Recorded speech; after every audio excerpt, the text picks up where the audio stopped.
Ну, так, ну что, пытаемся вот это вот поддержать тренд с вот этой вот музычкой.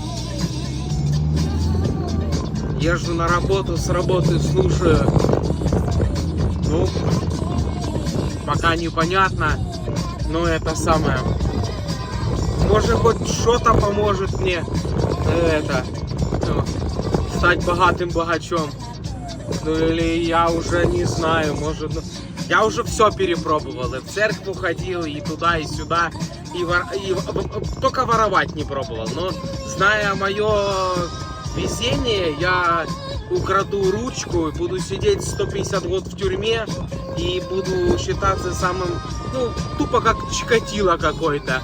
Поэтому Воло ничего не делать в плане воровать, поэтому пока так.